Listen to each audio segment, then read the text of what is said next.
नमस्कार। हमारे मंच में आपका पुनः स्वागत है। इस समय चर्चा का विषय है उत्तराखंड में घोषित राज्य मंत्री, दर्जाधारी राज्य मंत्री से उठते सवाल। आज सुबह तड़के उत्तराखंड के प्रसिद्ध समाज सेवी जो अल्मोड़ा के रानीखेत क्षेत्र के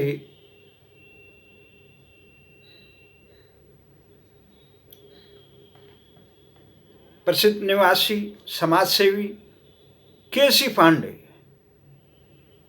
जो इन दिनों कनाडा में रह रहे हैं, उनसे मेरी दूरभाष पे बात हुई तो उनकी एक ही शिकायत थी कि देव सिंह जी, आजकल आप भाजपा मई हो गए हैं। मैंने कहा भाई साहब, ऐसी बात नहीं है। जो सही काम कर रहे हैं, सही को सही और गलत को गलत कहना हमारा एक फर्ज होता है। राष्ट्रीय स्तर पर जो है अंध विरोध और अंध समर्थन नहीं चलता। तो उन्होंने कहा कि मैं आपके अधिकांश वीडियो देखता हूँ। कल भी जो चुनाव समीक्षा जो आपने आंकलन अपना किया, उसमें भारतीय जनता पार्टी को बंगाल में जिता रहे थे। तो मैंने कहा आंकलन मेरा नहीं है, आंकलन बंगाल के सत्तारूढ़ रहे तृणमूल कांग्रेस के उन दिग्गज नेताओं का है जिन्होंने तृणमूल कांग्रेस को डूबती हुई नौका समझकर जो भारतीय जनता पार्टी का दामन थाम चुके हैं। और वो एक दो नेता नहीं है, वो 2 दर्जन के आसपास नेता है और दिग्गज नेता है जिनका तृणमूल कांग्रेस में ममता के बाद दूसरा नंबर था। तो इसलिए परिस्थितिजन्य जो आंकलन है उसका हमने एक सतही आंकलन का अपना ऐलान किया रहे। तो उन्होंने कहा कि उत्तराखंड में सरकार ने दर्जाधारी बनाए और हमारे गोपाल उप्रेती जी जो हिमाचल के तर्ज पर ही उत्तराखंड को फलोद्यान से आगे बढ़ाना चाहते हैं, और उन्होंने जो एक कृषि क्षेत्र में एक महत्वपूर्ण काम ये किया, उनके द्वारा उनके जो बाग बगीचे में जो धनिया का पौधा उगा था वो विश्व कीर्तिमान बना। भारत के कृषि मंत्री ने सराहा, परंतु भारतीय जनता पार्टी की सरकार ने अपने नेता गोपाल उप्रेती, उनके शब्दों में कि भारतीय जनता पार्टी के नेता हैं, अब मुझे भी मालूम है वो अजय भट्ट के बहुत करीबी रहे और प्रदेश कार्यकारिणी में अजय भट्ट की अध्यक्षता के समय प्रदेश कार्यकारिणी। तो केसी पांडे ने कहा कि रावत जी उनको निभाए। मैंने कहा भाई साहब, इस दर्जाधारी राज्य मंत्रियों से कुछ नहीं होता। पर उन्होंने कहा कि जिस क्षेत्र में आदमी ने काम किया उसे सम्मान तो मिलना चाहिए, और भारतीय जनता पार्टी में एक ही कमी है, वो क्षेत्र में काम करने वाले लोगों को सम्मानित नहीं करते। जबकि गोपाल उप्रेती भारतीय जनता पार्टी के घोषित वरिष्ठ कार्यकर्ता थे, प्रदेश कार्यकारिणी का सदस्य रहना वो नेता ही समझ लो, और एक उद्यमी नौजवान है जिन्होंने ताड़ी खेत में एक बहुत बड़ा सेबों का बागान बनाया है, और कृषि नगर पंथ के से लेकर कई वहाँ के उद्यान के वैज्ञानिक से लेकर अनुसंधानकर्ता उनके बाग बगीचे में आते हैं, और दिल्ली में भवन निर्माता भी हैं और मेरे अच्छे मित्र रहे। तो पांडे जी ने कहा कि कम से कम भारतीय जनता पार्टी को अपने इस समर्पित नेता का सम्मान तो करना चाहिए। और उन्होंने कहा, मैंने शिकायत भी की गोपाल उप्रेती जी से कि आप क्यों, आपकी पार्टी में ये किस प्रकार की कमी है। कम से कम आपकी पार्टी आपको पहली बार उद्यान पंडित आपके कार्यों का कांग्रेस के मुख्यमंत्री हरीश रावत ने किया, जबकि उन्हें भी मालूम था कि ये भारतीय जनता पार्टी के नेता हैं, पर उसके बावजूद आपके कार्यों की सराहना की। पर भारतीय जनता पार्टी ने तो ये सम्मान भी नहीं दिया, जबकि सम्मान के लायक था। आप क्षेत्र की, देश के युवाओं को ले एक दिशा देने का काम कर सकते थे। तो मैंने कहा भाई साहब, उन्हें मैं गोपाल से खुद ही कहता हूँ कि आप जैसे युवाओं को राजनीति में आना चाहिए ताकि वहाँ दिशा देने का काम कर सकें, प्रदेश को कैसे आत्मनिर्भर सही दिशा दें। क्योंकि कई बार मुझे भी मालूम है, गोपाल उप्रेती ने कहा प्रदेश के नेताओं में दिशा की नितांत अभाव है। उस क्षेत्र के बारे में वो जानते ही नहीं और करना भी नहीं चाहते, दूसरे से सुनना भी नहीं चाहते। तो इसलिए, और ये जो आंकलन हुआ उसके बाद ये तो रही सतही बात, क्योंकि अच्छे लोगों को बैक बेंचर नहीं होना। कब तक जिंदाबाद मुर्दाबाद करते रहेंगे? जब तक लोग शाही में प्रदेश के भाग्य को बदलने की सामर्थ्य अगर तुम में है, जनता के पास, तुम पार्टियों में दलगत राजनीति में हो, तो अपनी पार्टियों में अपना स्थान बनाने का जिम्मेदारी भी आपको ही है। जनता आपको सर आंखों पर बिठाएगी। अन्य प्रत्याशियों की तुलना में अगर अच्छे युवा आगे आएंगे तो जनता उनको आगे बढ़ाएगी। तो ये बातें जनता ने वहाँ श्रीनगर से, गोदियाल एक उभरता हुआ नौजवान था, बंबई से आया था, उस समय गोदियाल जी को भी आगे बढ़ाया, शिवानंद नौटियाल जी को आगे बढ़ाया। तो इस प्रकार जनता में कमी नहीं। कई बार ये होता है कि अच्छे प्रत्याशी सामने नहीं आते हैं और साहस नहीं करते और पिछलगू बने रहते। तो ये हमने कहा ये दर्जाधारी गोपाल उप्रेती का नहीं, मुझे तो ये आशा थी कि गोपाल उप्रेती को सरकार पद्मश्री से सम्मानित करेगी इस क्षेत्र में, जब उन्होंने विश्व एक कीर्तिमान स्थापित किया और कृषि मंत्री खुद कहे, तो उसके बाद भी अगर पार्टी अपने समर्पित कार्यकर्ताओं तक की उपेक्षा करती है तो ये तो बहुत सोचनीय विषय है।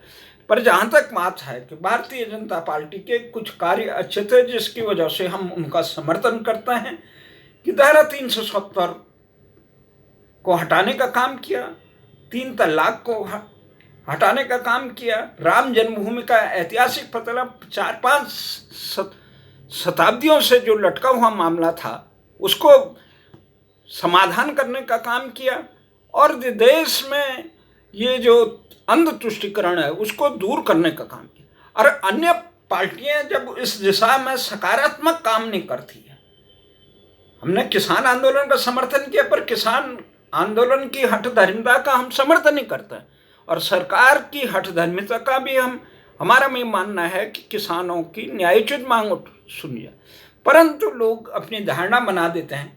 केसी पांडे जी बहुत एक हमारे अनन्य मित्रों में से भी हैं और प्रतिभा है उत्तराखंड की कि वो कुछ करना चाहते हैं, पर लेकिन राजनीतिक क्षेत्र में उनको संरक्षण न मिलने के कारण वो उस क्षेत्र में काम नहीं कर पाए। जो काम वो कर सकते थे वो काम नहीं। अब हम चर्चा में आते हैं कि ये दर्जाधारी क्या।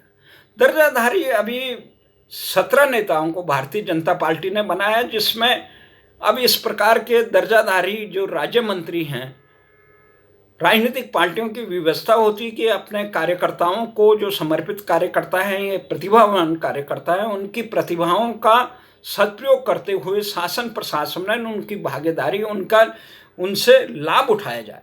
तो इसलिए ये करते हैं, और मुझे नहीं लगता है कि इनका सदुपयोग किया जाए, क्योंकि मंत्री और मुख्यमंत्री भी जब प्रदेश की जन आकांक्षाओं के अनुरूप काम नहीं करते हैं तो दर्जाधारियों को क्या करना। केवल एक कार्यकर्ता को, समर्पित कार्यकर्ताओं के सम्मान की बात है, और प्रदेश में उनका अगर करने वाले हैं तो उनका कम से कम सदुपयोग ही होगा।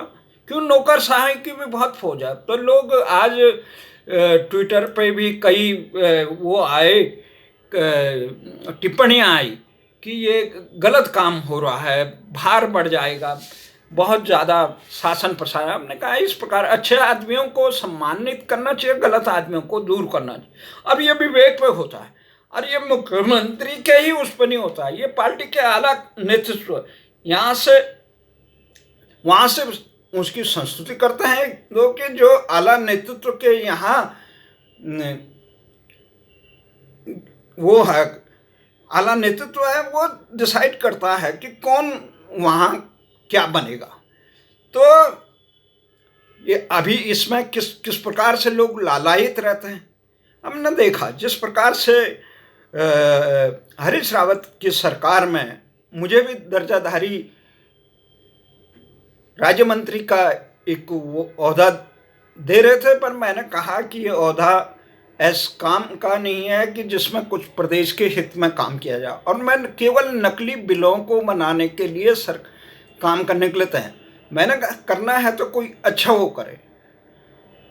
मुझे प्रदीप टमटा भी मनाते रहे, और मुख्यमंत्री के सलाहकार, खुद मुख्यमंत्री ने, तत्कालीन मुख्यमंत्री उस समय सामूहिक रूप से कई लोगों के समक्ष कहा था, और मुख्यमंत्री के उस समय सलाहकार रहे हरपाल रावत, जो वर्तमान में कांग्रेस के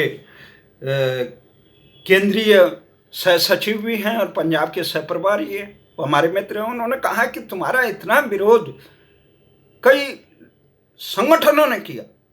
तो हमने कहा कोई बात नहीं, जिंदा आदमी की अधिकांश विरोध करते हैं, कि उन्होंने कहा ये कांग्रेसी नहीं है, फिर भी इसको दर्जाधारी का दर्जा देना कांग्रेस के खिलाफ है। हमने मना किया कि हम अच्छे जो उपयुक्त पद न हो, केवल नकली बिल बनाने के लिए और प्रदेश के खजाने को लूटने के लिए हम नहीं बनना चाहते हैं।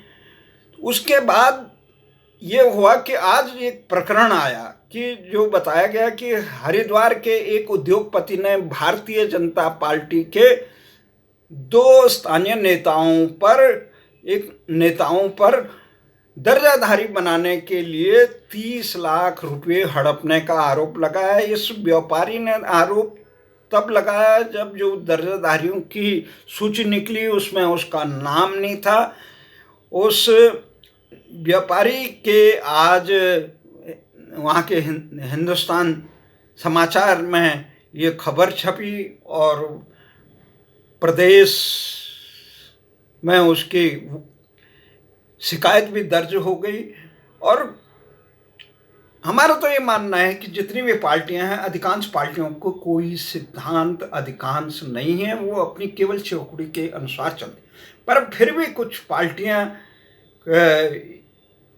सिद्धांत नहीं। इस पर हमने लिखा, यहाँ हर साख पे उल्लू बैठा है, अंजामे गुलिस्ता क्या होगा, क्या भाजपा, क्या कांग्रेस, क्या आप या क्या अन्य दल, सत्ता के चारों तरफ चंडाल चौकड़ी तो होती ही है, डायन तो एक घर छोड़ती है, पर चंडाल चौकड़ी अपनों को भी नहीं छोड़ती है।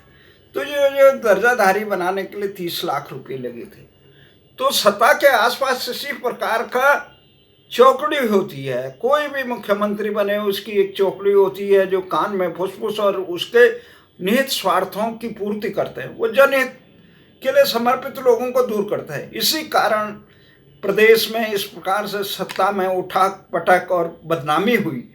तो ये चीज़ें बहुत अजीबोगरीब है। सत्ता में कोई भी बने, प्रदेश के लिए कार्य करे, जनहित के लिए कार्य करे, वो जरूरी है। एक बने या 1000 बने।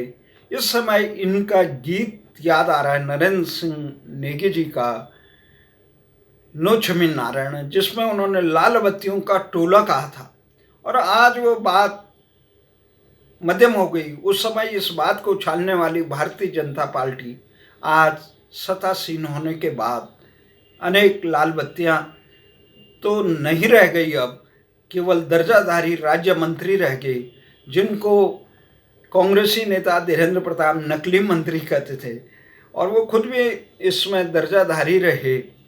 तो ये आज नरेंद्र सिंह नेगी जी के वो गीत का स्मरण होता है कि यहाँ तो केवल मुखौटे बदलते हैं, काम वही है। कोई भी सरकार हो उसे इस ढंग से चलता है, जब तक कोई मजबूत नेता ना आए जो दिशा देने का, जैसे परमार की तरह, वीरभद्र की तरह किसी प्रदेश का, तब तक आगे उद्धार नहीं होता है। इसलिए इसके लिए युवाओं को सजग रहना होगा, हमें अपने मताधिकार का सही ढंग से प्रयोग करना होगा। दलों की बंधुआ मजदूरी से बढ़कर प्रदेश के हित को, देश के हित को वरीयता देनी होगी। जय हिंद, जय उत्तर।